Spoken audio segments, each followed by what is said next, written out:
Welcome back to Perkins Pipes. Ooh, I'm excited about this one. It's a response to a comment that someone left on a video from really a long time back. So kind of want to talk about that aspect and then get into this person's comment and talk about it. Because of the nature of what we're going to talk about, seemed totally appropriate that I bring out the Missouri Pride by Missouri Meerschaum. A good sort of codger sort of pipe. And indeed, we've got the good codger blend in this, the good old Prince Albert. So, as always, let's get this guy lit. Let's get to talking.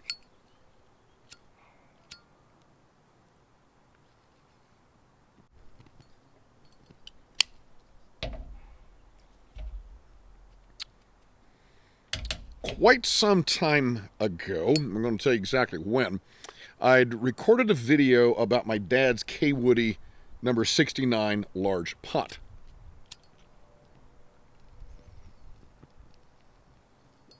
Now, this goes way back there.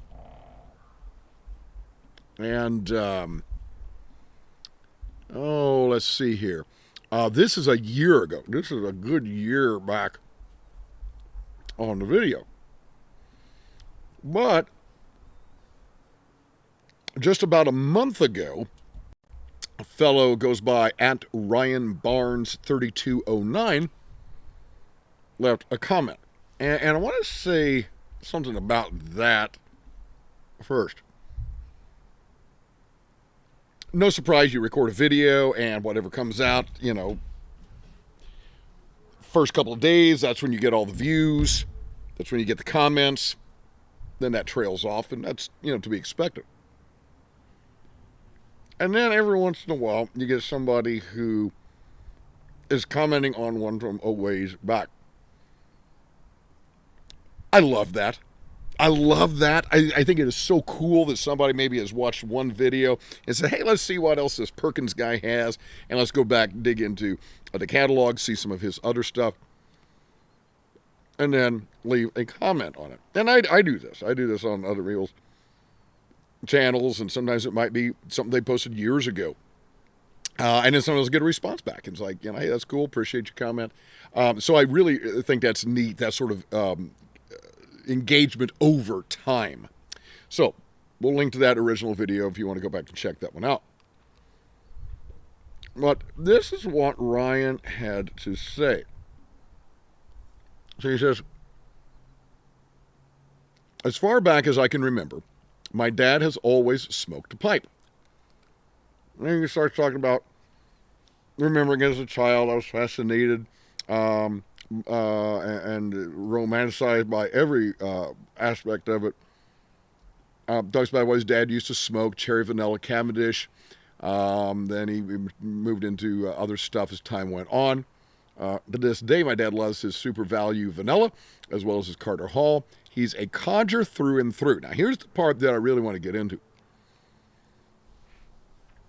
Smokes a pipe 15 to 20 times a day. Now, first of all, I don't even smoke every day, and if I do, I'm only smoking one bowl. So, Ryan, your dad and I, man, I'm not even in his league.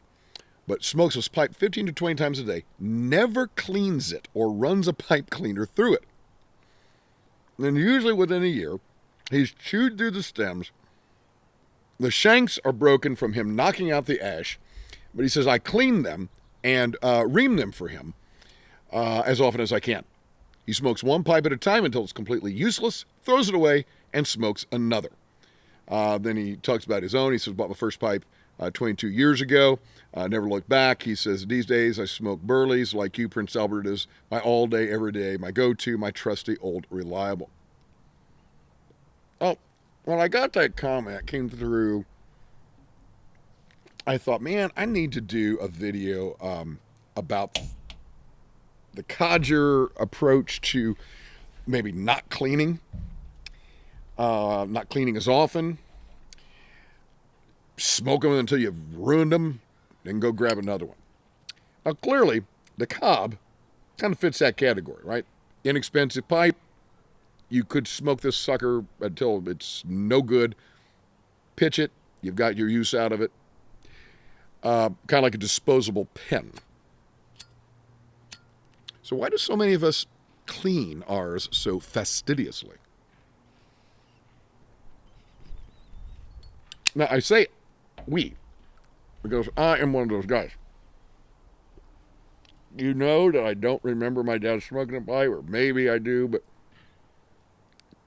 not in any real way that would have taught me what to do with a pipe. So I never saw my dad smoke pipes. Or clean pipes. I know we had some pipe cleaners in the house. I never saw him do that. So I know nothing about his habits when it came to smoking or cleaning his pipes.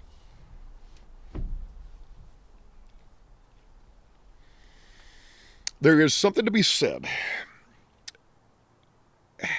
You know good and well that the old fellas didn't just fastidiously clean. Now, for me,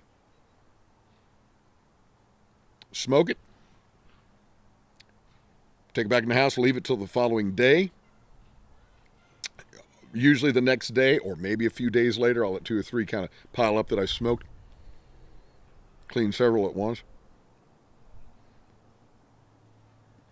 I'm a fan of the rougher sort of pipe cleaner. I like the rougher cleaner, and my practice is to I almost always take the stem out of the shank. Not everybody does that. Some people are for it, some people are against it. I do it, with the exception of maybe a couple. I dip the pipe cleaner in some alcohol, run it through, make sure the stem is clean, blow it. Do the same thing going through the shank into the bowl. Then I'll take a dry end, run it through, make sure everything's nice and dried out before I put everything back together again. Now, that's my practice for cleaning the pipes. Once significant time has passed and we got significant cake, I got the reaming set and we'll go in and do the ream.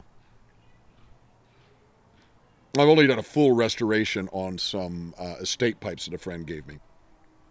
I've not had to do the full restoration on any of my newly purchased pipes. Because really anything I bought has been under 2 years, and I've not needed to do a deep, deep restoration. Even the little cub here.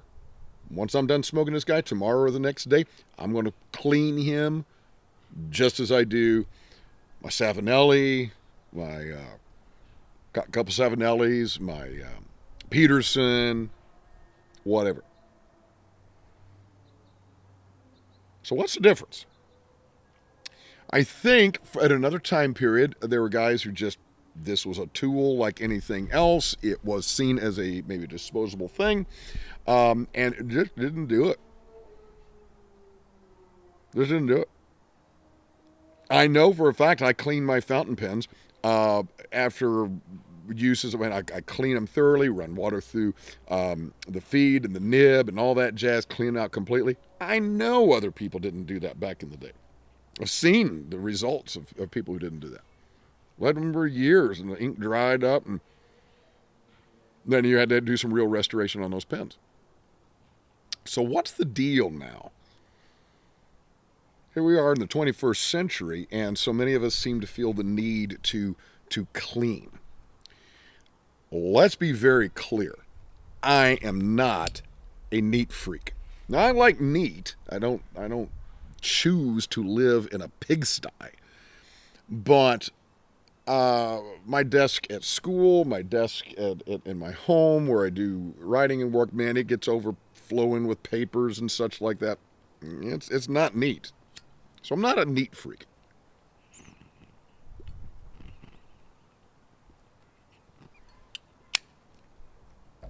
I think, for some of us at least, and I don't want to speak for me, right?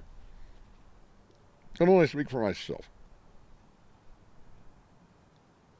I think some of us so much appreciate the pipes of yesteryear. We wish more were around. Maybe we wish we had something of our dads or uncles or grandfathers or something like that.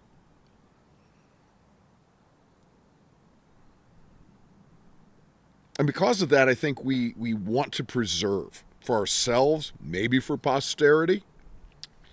I think because some of us have appreciated estate pipes, we've realized the damage that can accrue if you don't take care of your pipe.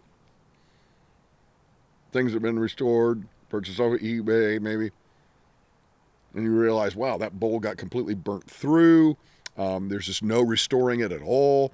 And so maybe there's a desire to hang on to the past, to preserve the past. I think there's a real tendency of that in the modern age. And I think it's because, and again, this is my speculation, and we'll certainly want to hear your thoughts on this, but I think for so many of us,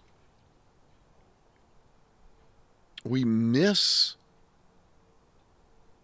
the idea of things being handed down from one generation to the next. This is not my dad's lighter. I wish I had my dad's lighter. I've showed you before, I've got my dad's safety razor. That's what I use, my dad's safety razor. And I've got some of his fountain pens and some others from family members. And so we kind of wish that we had those things because so much is manufactured quick and easy. I go to the home store, I buy prefab this and prefab that, and most of the things in my life are prefab and made on the line, and there's not the craftsmanship, and so we miss that stuff. And I think because of that, we want to preserve it, and so maybe that's why we go a little bit out of our way to clean our pipes. So, got a bunch of questions for you here today. Let me get this guy lit again.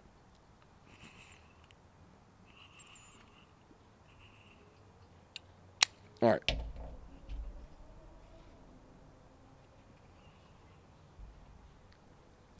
First off, what's your cleaning habits? Are you a neat freak? You clean fastidiously? You just run a dry pipe cleaner through them? You dip it in some alcohol? What's your regular pattern of cleaning or not cleaning your pipes? And why? Share with us your philosophy. Why do you do what you do? Share your thoughts. Why do you think so many people in the modern age really do go out of their way to clean their pipes, again, rather carefully and on a regular basis? Why do you think that is? I gave you my thoughts. What are your thoughts on that? Anyhow, love that. I appreciate that. The comments there. So, again, that's... what we got here? Ryan Barnes 3209. Really appreciate that. Give some good thoughts. So, as always, you know what I'm going to say. As Malcolm Guite says, I do these little things in order at last to do nothing. Or as I say in Latin, Parva algo ut tandem, nihil agam. Have a wonderful day.